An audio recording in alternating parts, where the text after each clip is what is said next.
Everyone, let's continue our discussion that has not been finished yesterday, and we talked about we're now on organizing data. So when you say organizing data, you have to make sure that you have to identify what type of data is all about para magamit mo siya mamaya pagdating natin sa inferential statistics. Ano po yung Nurse Jane? We have your nominal category. Kaya pag sinabing nominal, no, numbers. It's just like you're talking about sex, male, female. So this is nominal. Pag walang numbers, ang category, that is nominal. Pero pag sinabi mo, another one example is civil status. So that is nominal. Civil status, single, married, widowed. So that is an example of your nominal data. Pag sinabi namang ordinal, order, in order.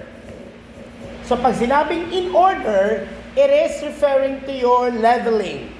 First honor, second honor, third honor, fourth honor, level 1, level 2, level 3, level 4. Grade 1 to grade 6. First year to fourth year. So that is ordinal. For instance, your problem is factors that affect the study habits of nursing students of Sultan Kudarat Educational Institute. Nursing students, so meaning from first year to fourth year. So your nursing students' data is considered as your ordinal because from first year, second, third, and fourth, this is in order. What else? Music therapy increases the attention learning of hours of elementary students in VMC. So from grade 1 to grade 6 in order. When I say ratio, merong ano? May zero, wala? Yes. Meron. So pag ratio ang isasagot nyo sa exam, siguraduhin nyo may zero. Ano example na may zero? Number of children. May mga couple bang walang anak? Yes. So that is ratio. Ano pa, Nurse Jane? Height. Weight. Hala, may zero na height, Nurse Jane? May zero na weight? Nakakita na ba kayo ng kiluhan? Yes. Saan nag-start ang kiluhan? Zero. So therefore, weight is an example of ratio. Klaro? Okay. Pag wala siyang zero, no absolute zero, ang tawag naman doon ay interval. So pag interval ang pinag-uusapan natin, i-make sure nyo talaga na dapat wala siyang zero. Example. Don't move. Steady. Pag sinabi kong interval, example to this one is, ano bang best example?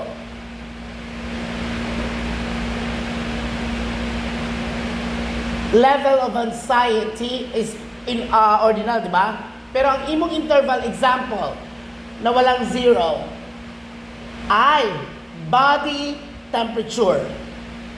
The body temperature of a living person. The body temperature of a living person has no zero. So that belongs to your interval. Pero pag sinabi niyang temperature lang, hindi siya dapat interval. Kasi may zero ba ng temperature? Yes. So mabilong siya sa ratio. Pero pag body temperature ang pinag-usapan, mabilong siya sa interval. Ano pa ba?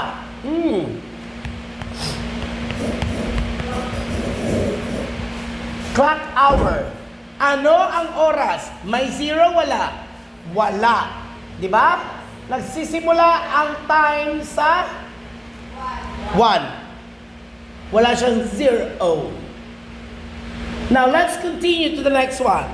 So, we are done now in identifying or organizing your data. Ano ang importance ito, Nurse Jane? Mamaya, malalaman mo pagdating natin sa inferential statistics. After organizing your data, we need now to do your analysis of data. I-analyze na.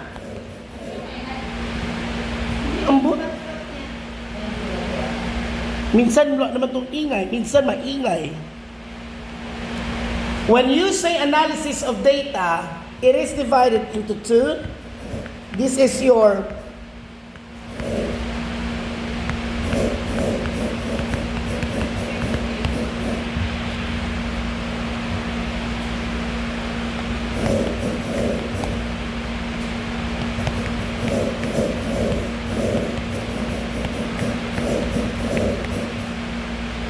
we have your descriptive statistics and we have your inferential statistics. So, dira na siya ang analysis of data. So, by means of analyzing of data, ginagamitan natin siya ng descriptive and inferential. Sa descriptive statistics,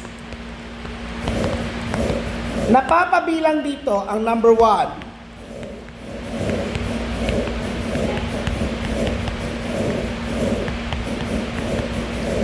Measure to condense data. Anong ibig sabihin ng measure to condense data? Measure to condense data, condense means isahin. So pag sinabi mong isahin, meaning kung 100 ang imong sample, ipaliitin natin ang pag-present ng information by using your measure to condense data. Number 1,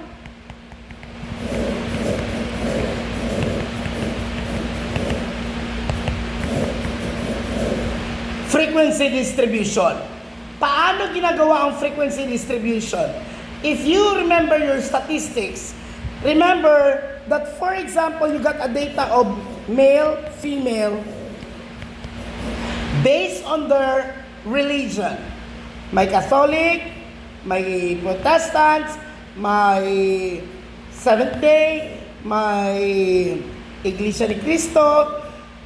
Ilan lahat dito ang sa lalaki, ilan lahat ang Roman Catholic based on your 100 samples. So, ilalagay mo dyan, 3, 2, ganyan. Mas napaliit mo ang information. So, frequency distribution is an example of your measure to condense data. Number 2, graph. Alam ko marami kayong alam na graph. But let me tell you about this one.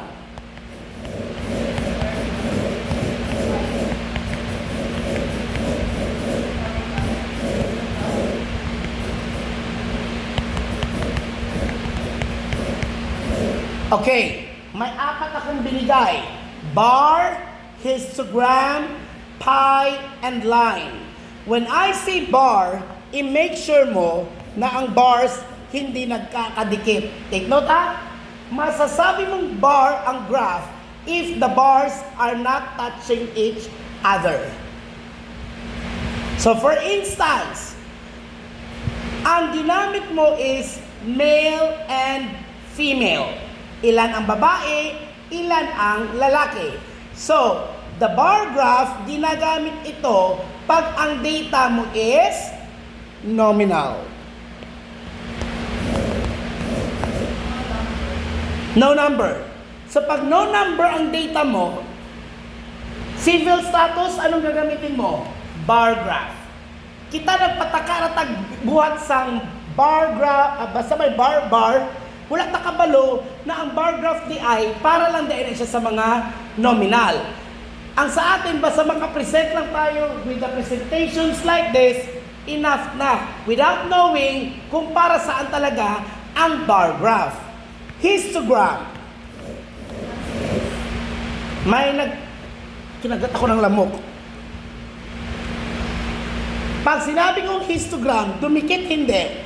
Dumikit. So dahil dumikit, ano ang tatandaan natin dyan? Okay, it is used to your data which are interval, ratio, ordinal. May mga numbers. Pag may mga numbers, histogram ang gagamitin. Pero pag nominal ang data, bar ang gagamitin. Klaro ba ako dyan? Huwag gumamit ng bar graph kung hindi naman nominal ang data. Tanda na, pag bar, nominal. So, hindi ka na mahilig mag-bar. Let's go to the bar. No. Me. Now. Ayaw ko na ngayon. Pi. The word is proportion. So, kung nagbuhat ka or gumagawa ka ng data or nagko-collect ka ng data at i-analyze mo siya based on proportion, then you can use your pie chart. So, pwede ba i-proportion ang gender, ang sex, nurse Jane? Yes. You can use your male, female through a proportion of your pie chart. Line for your monitoring. Remember your TPR sheet? Di ba nag-monitor kayo sa temperature?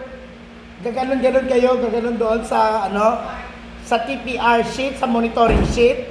That is an example of your line graph. So kung TPR sheet, anong graph ang gagamitin? Line graph. Recap. In your condensing data, there is a graph there which is to condense every data you have collected. You got your bar, you got your histogram, pie, and line. Pag sinabing bar, nominal. Data lang yan siya. These are your sex, civil status, religion, that is bar graph or nominal data. Histogram, nagkakadikit-dikit ang mga bars. Pag ang data mo is interval, ratio, and ordinal, then go for histogram. Pero pag sinabi mo namang pie chart, this is all about your proportion. So pag ang question is, what graph you're going to use to check for the proportion, answer, pi. Claro? Now, what graph to use to check for the temperature of the patient? That is your line graph. Let's proceed to the next one. Number 3. Percentage. So, ilan lahat ang ating condensed data? 3. Frequency distribution, graph, and percentage. The fraction of 100 is equals to your percentage. So, when you say 0.08, ilang percent ang meron? 8 lang. Tama? Pero pag sinabi kong 0.09, ilang percent ang meron? 90%. Because the fraction of 100 is your percentage. So, napaliit mo ang data. So, 20% ang mga lalaki, 10% lang ang mga babae. And the rest, ang 70% mga LGBT. Number 2, measure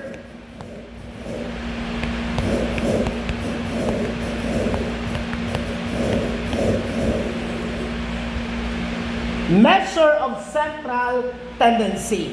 Anong ibig sabihin ng measure of central tendency? Ito yung mga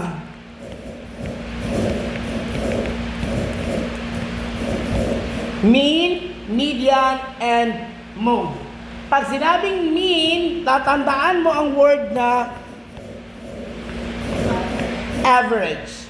So kung may 5 subject, then the average of it is the mean of your result of the examination.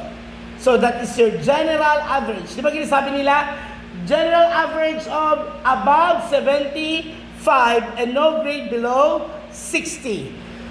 Median is the middle result from highest and lowest. So for example, 1, 2, 3, 4, 5. What's the median? 3. Highest, lowest, divide by 2.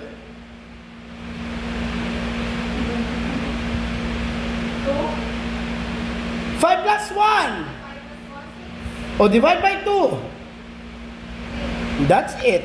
That makes it the median. Did you get my point? Naintindihan? So pag sinabing median, that's the middle.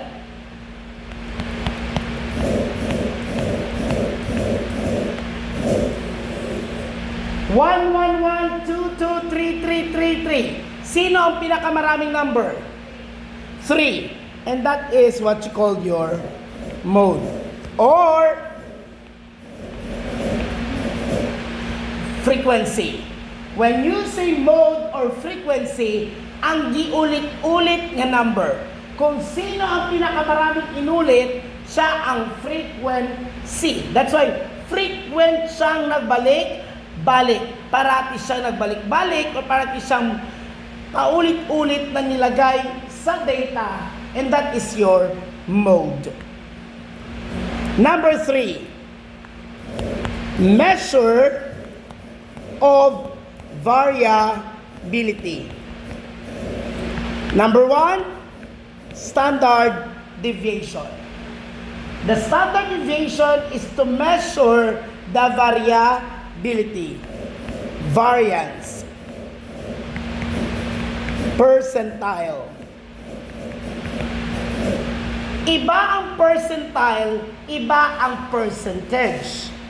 Kung nag-take ka ng mga entrance exam at iyong score ay 99 percentile, meaning to say, out of sa mga nag-take, isa ka belong doon sa nakakuha ng 9. Hindi ba ako nakikita?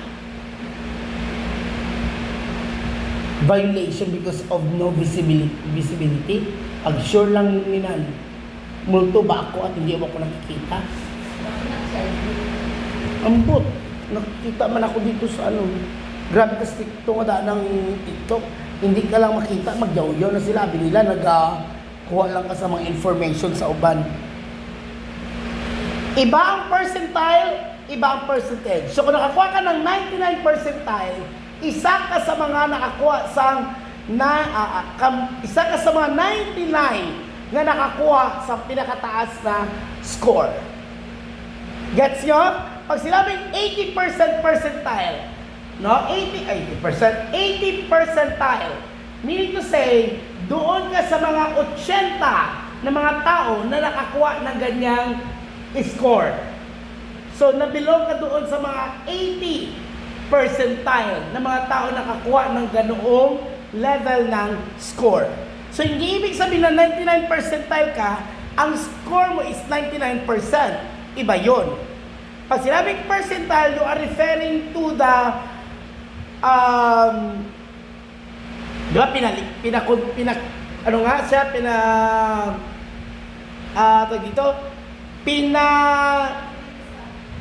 mas malapit sa word na pinag-isa. Combine, okay. Kinumbine nila para mas madali na maintindihan nila na, ay okay, 99 percentile ang iyong score, therefore, isa siya sa mga 99 na nakakuha ng mataas na score. Isa siya sa mga 99 na nakakuha ng mataas na score. So, hindi ibig sabihin na ang score mo ay 99.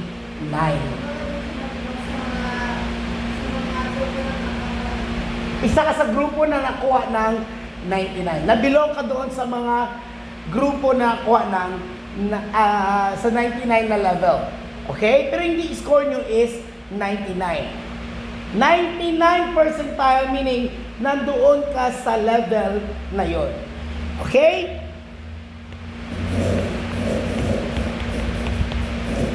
Highest minus lowest. Ito ang possible na way na compute ang score sa exam. Kung ang score ng highest sa NP1 is 95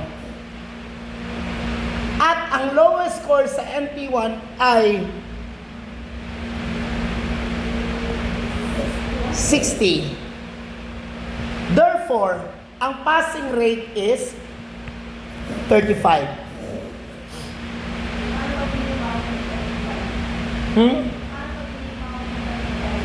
Ano na? Ano yan, 16 lowest, so 35 ang Ang 35, ang score ng ang rating ng 35 is 75. yung 35 sa school yan. Ang 35 is yun na ang 75%. So, ang grade mo, kung 35 ang score mo, 75% yan. So, therefore, kung ang 95 at ang lowest is 20, kailangan mo makakuha sa 75 na score para ang grade mo is 75. So, dapat hindi mababa ang lowest para mababa lang ang passing percentage. Nagigets nyo? Okay. Kung ang highest sa NP2 ay 80 at ang lowest ay 10, kailangan maka-70 ka para ang grade mo. Highest range gani, highest minus lowest. Ang estudyante na nakakuha ng highest score at ang estudyante na nakakuha ng lowest score, i-deduct nila ang score at saka doon sila magkuha ng 75 as the So, dapat na mataas ang lowest. exactly. Kung hindi naman mataas ang lowest, kailangan mababa ang highest. For example, kung 10 lang yan siya, at saka ang highest score is 70, so kailangan mo maka 60. Gets mo? Ganon ang pagkuha nila ng exam. Pero like highest, kailangan yung lowest na mataas. Oo. Ay, kung mataas ang lowest, for example, 70 at ang lowest ay 60. So, 10 ang... Hindi. Tama, 10 is 75. Kaya halos kayo lahat matataas ang score. Nagets nyo? So, ang equivalent nito is mataas. Kapag exam na direct, so, wala pinipig ka lang depende sa score na. Kaya kung masyado siyang matalino at may masyadong bobo, Ang mga ating kung naka 90 siya at ang lowest is 10, kailangan mo magka-80. para mas 25. Correct. So now, Dapat hindi. kung may marinig kayo na result na ang result lang ng board exam is 30% ang nakapasa, totoo yan. Pero hindi pa nila pinapublish yan. Kasi ipapasa pa nila yan sa President of the Philippines. Paano yung mga score? Paano din sila ng 30% kami daw? Paano ang? Hindi. Amo lang nakapasa. Out of 10,000, ang nakapasa lang 30%. Paano yung mga... Yung 30% namin. Saan di ko 30%? So, ang mga nakapasa gani. So, for example, kung 10,000 ka mo, ang nakapasa lang is 3,000. So, that is 30%. 7,000, bagsak na. Failed na. Si 3,000 lang ang nakapasa. So, ipapadala sa President. Kailangan ng mga nurses dito sa Pilipinas kasi umalis na ang mga nurses. Sabi ni President, itaas-taas yun ng konti ang passing percentage.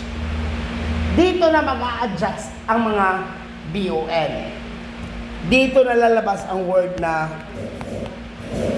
quota. Malalaman mo na quota ka, isa ka sa quota, kung ang grade mo from NP1 to 5 is 75. Pasang awa. Basta importante, may lisensya ka. No? Yan naman pinaka-importante dyan. Ang lisensya. Katulad na nagbigay kay Jenna sa...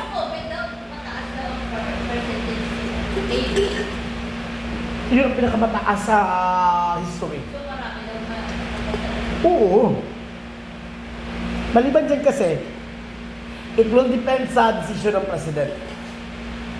Kasi si President mangyapon ang mag-determine ng... Hindi, according sa last na ADPCN, kailangan nilang ipapasa ang mga estudyante.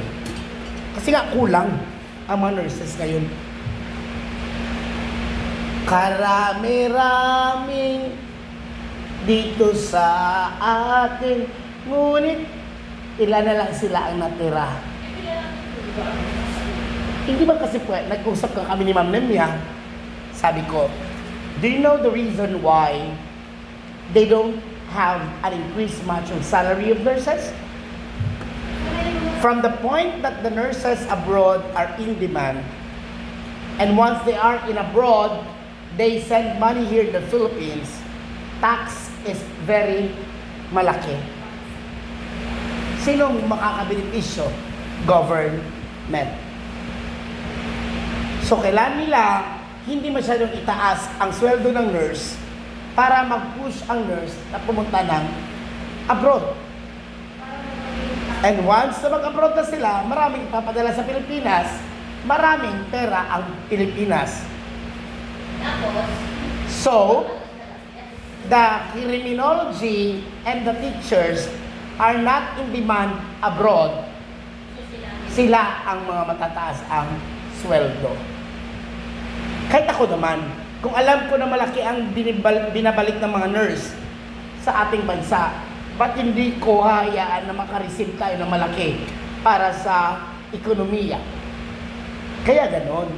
Kaya kahit anong fight pa nila na may different fields of nursing dito sa Pilipinas, dapat muna itaas nila ang salary grade ng nurses para hindi umalis ang mga nurses sa Philippines. But that is very impossible. Very, very impossible ginaya. Ang ano? Kaya kung ang experience sa Australia. Oh, exactly. Alam ng mga BON yan ang trend na ganyan. Nung kami nag-take ng board exam, ilan kami lahat? 98,000. Imagine na, 98,000. Ang pumasa sa board exam.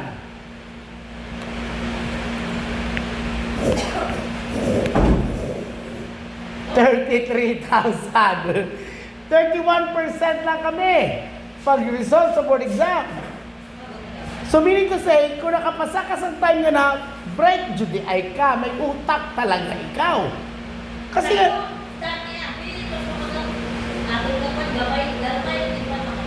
di ba? Super gamay kita na hanggang sa grabe ka stricto sa una ang result sa board exam. Hanggang lumami ang mga nurses, nagkaroon ng mushroom of nurses, and nurses are going abroad din, and then itaas naman nila ang passing percentage. Ganun lang naman yan. Sa inyo pinaka-percent mo sa unang pag-take nyo? Gamay lang, no? Kasi nubugit siya as in super. Karon nagkakatingala ko nga ang passing percentage tag 80%, tag 90% na grabe. Unsa ka bright yung mga bata?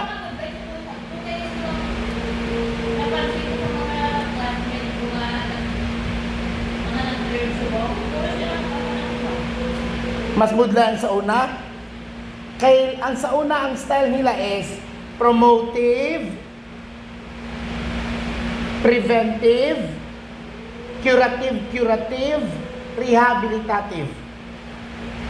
Dalawa ka curative, MS. So, we are not after more on curative. Kasi hindi naman talaga tayo ang nag-cure.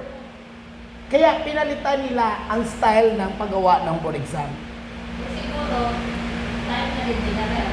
Tayo na rin siguro mo. Kay conception review na kami ang ganda kung review. Oo. Maybe that one of the reason destiny nila na makapasa.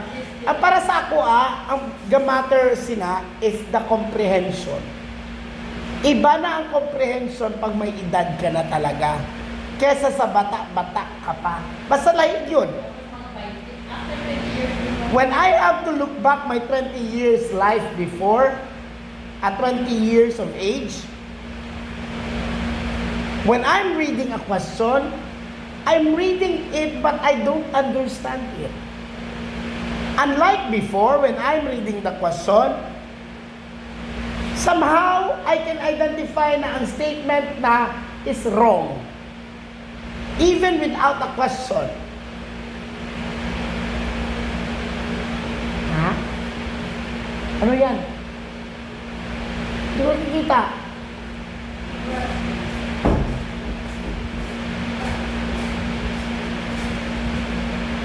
Ano yan? Ang toothpaste? Nagamit ko rin yan.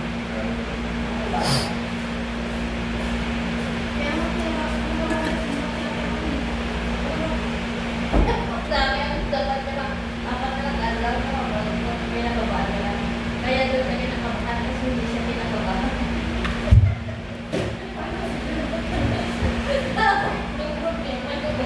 Sa tinuod lang ako, nagasulod sa utok ko ang ginatawag na not enough pa. Pero, gina-fight ko ang thought nga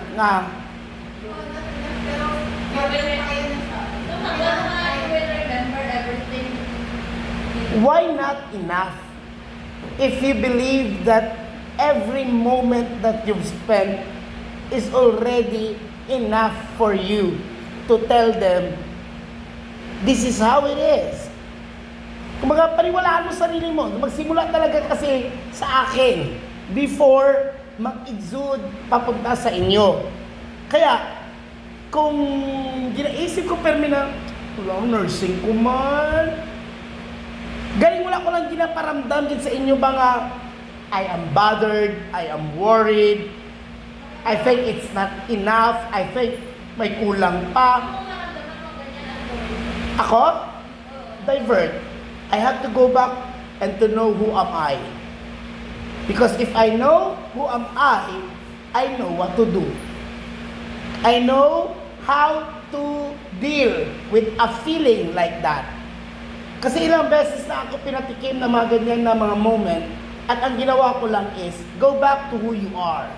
Then magic will happen. Ganun lang yun. Kasi paano ko i-explain? Sinabi siya explain basta slide ko ba? Yun lang. Kasi nga sabi ko nga, di ba?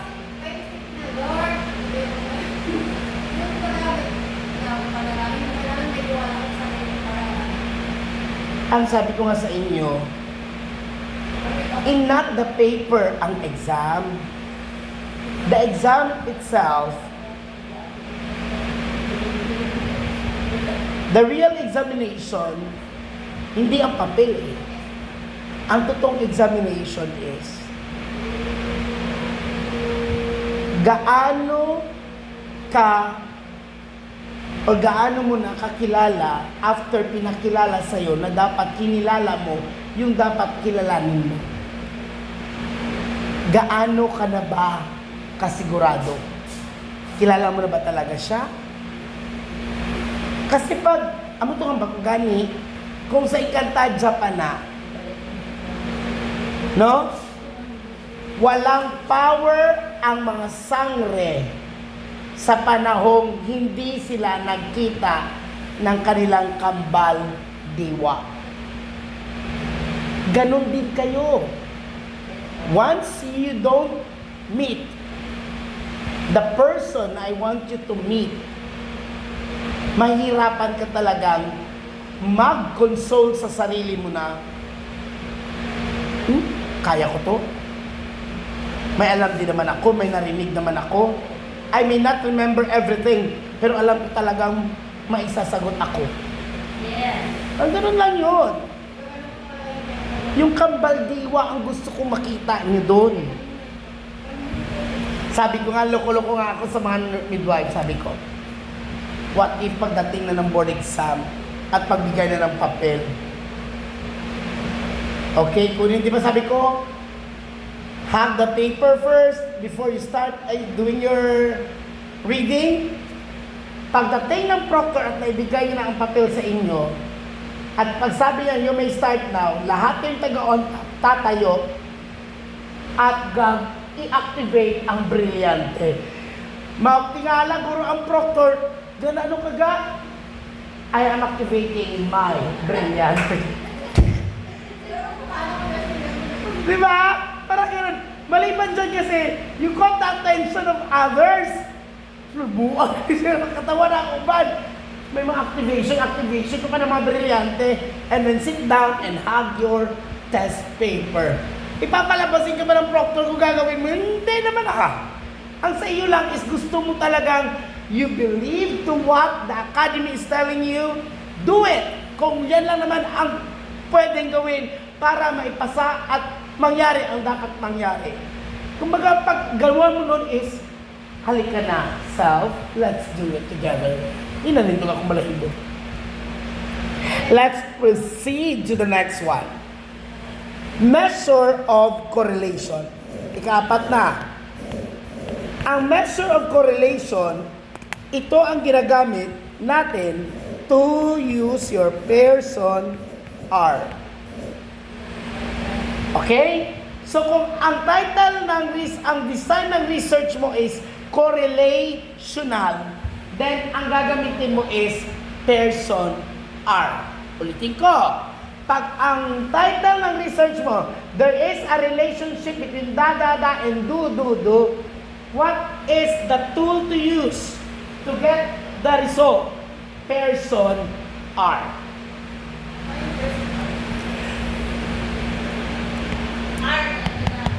R. R.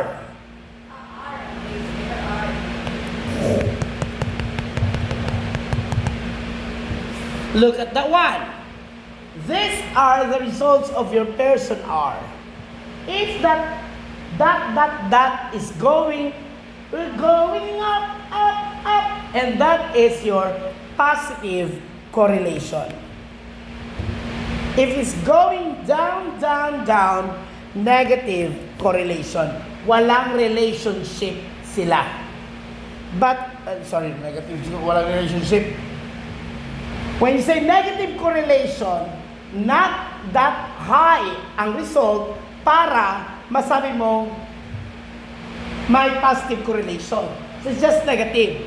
Pero pag scattered ang dots, ito ang tinatawag na no correlation.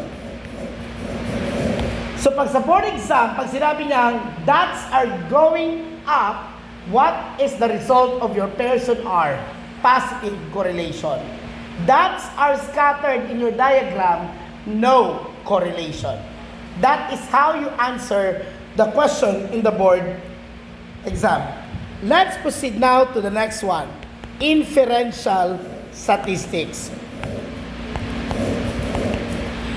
Inferential statistics, meaning to say, ito na yung tawag sa inyong t-test, ANOVA, chi-square.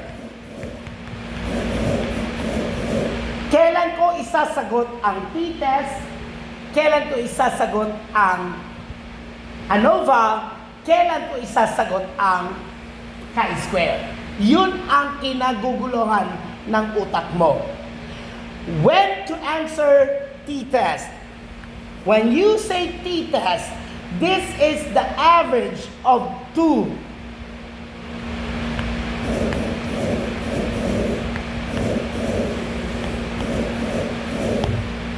The average of your two comparison, which is your two groups dapat.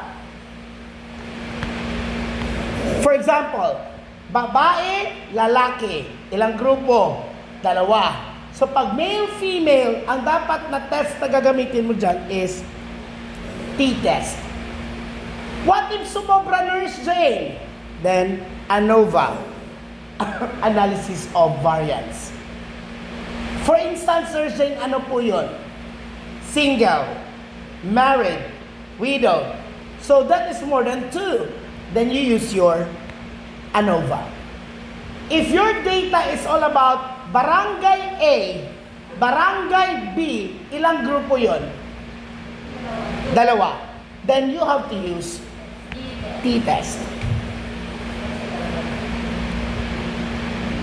At gina-compare, ang word na hanapin mo doon is average. The mean. Kung hindi man average, mean ang hanapin mo doon. So the mean of two groups, the researcher wants to know the mean of the two groups in the study. What tool is being used? T-test ang gagamitin.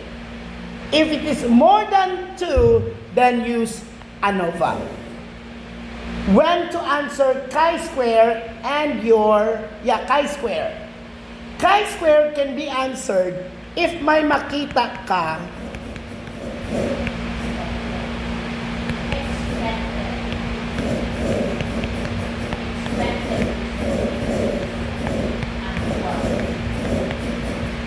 So, yan lang ang word na hanapin mo sa question.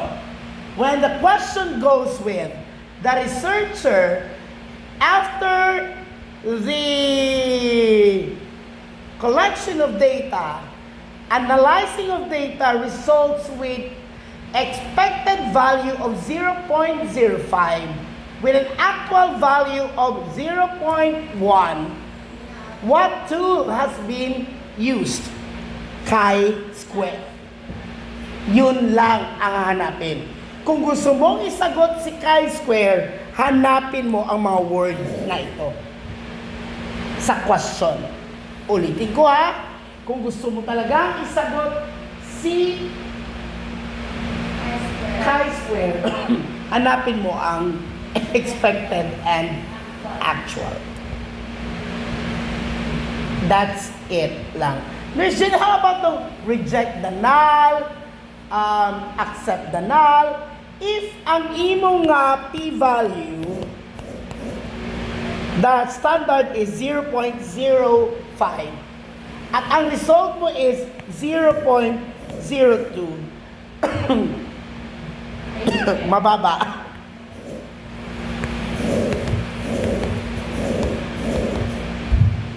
Reject the null. Mean to say, ang effectivity ng ginawa mong research is may effect pero konti lang. Ilang percent lang? 2% lang. So hindi masyado siyang effective. So meaning ang null hypothesis mo, wala siyang impact. Kaya anong ginawa mo sa null mo? Reject the null. But if the result is higher than 0.05, accept the null. Ulitin ko ang standard natin is 0.05. Hindi nag-iiba yan. Pero paglabas sa question sa board exam, sabi niya, the result of your chi-square p-value is 0.2. 0.2. Reject or accept the null?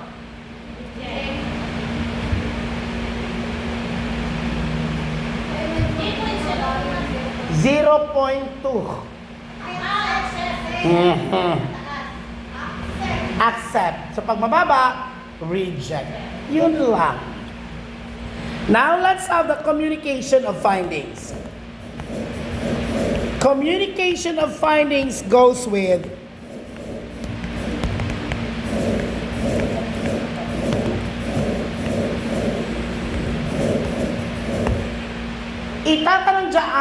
kanino ire-recommend ang research na ginawa mo? The entire hospital employees plus the CEO or just the department where you are working? Gumawa ka ng research, kanino mo siya ire-recommend? Sa iyong department or sa lahat pati ang CEO?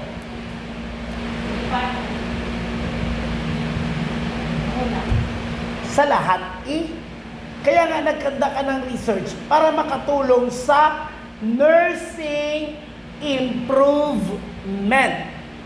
Now, alam ka mo lang dira nagbago na nga, kamo lang nag-perform sa bago nga technique. Na ang technique na di ay pagkuwas ang temperature karon ginaanan na lang. Gina-pray-over na lang.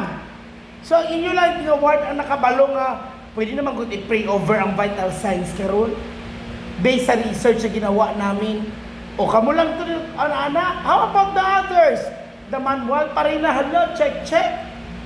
So dapat you have to let all the staff, the head, admin, CEO, the CI na nag-duty, pati ang mga student na nag-OJT, dapat alam nila ito. So recommend to all, not just a specific person. Pati ang gardeners, Jane, depende kung related sa guard ang research. The last one, conclusion. Okay, what is the conclusion?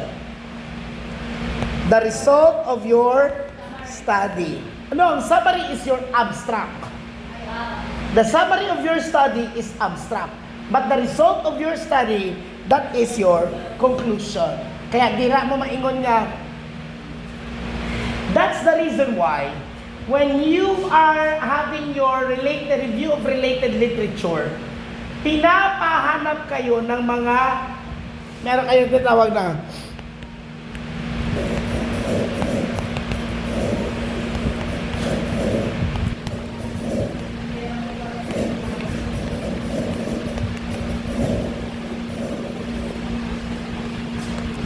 the conceptual or theoretical framework. Bakit Nurse Jane? Bakit may ganon?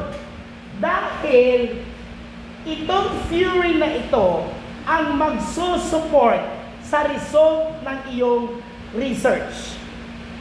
Example, ang title ng research mo, factors that affect the study habits. Ang theory na nakikita mo is motivational theory. So, nilagay mo sa RRL mo doon about motivational theory. Sa theoretical framework mo, nakalagay doon ang iyong motivational theory.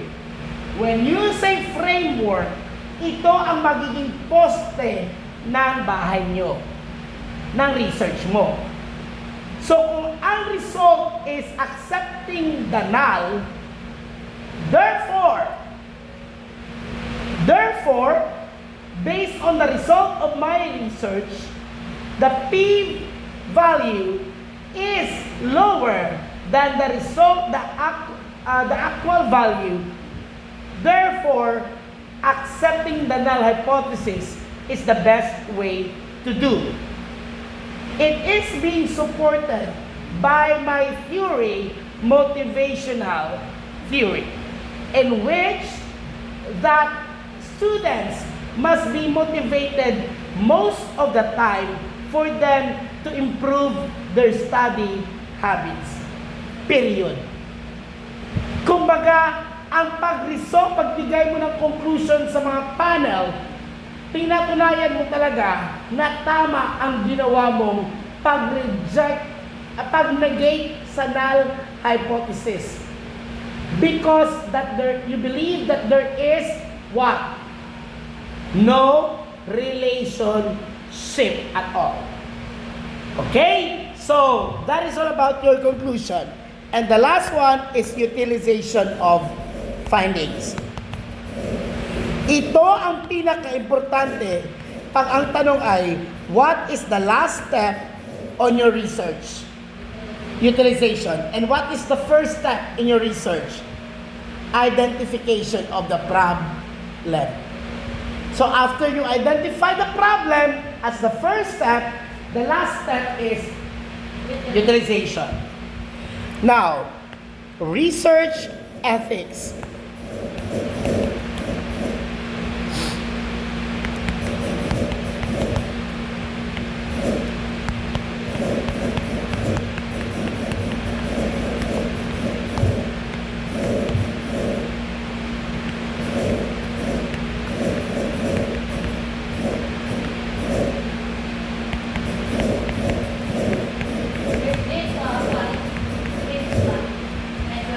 At tapos ko na rin, mas rin. Helsinki Declaration, dapat i-make sure mo, ang subject na gagamitin mo will not harm the patient. Non-maleficence. Do no harm. Baskin subject sila, pag ang i-answer mo ay Helsinki, dapat ang tanong is all about non-maleficence. Ang Nuremberg Code, kung gagamitin mo ang mga tao sa research, kailangan mo ng informed consent. Nuremberg Code. The birth of the informed consent is the Nuremberg Code. Nuremberg. Pero pag non-maleficence, this is your Helsinki Declaration. Na sinasabi, do not harm your subject. Do no harm. And the last one is the Belmont Report. Anong ethics ang napabilang sa Belmont Report? Letter B. Ano ang B ng ethics? Beneficence. Anong R? Respect. And what is the last one? Justice. Yan ang lumalabas sa board exam with regards to the ethics in research. Helsinki, non-maleficence. Nuremberg, informed consent. Memorize these three kasi itatanungin kayo, which of the following is not part of your Belmont Report? B, beneficence. R, respect. Just add J, justice. And that's all about research. Okay? Go now. See you later.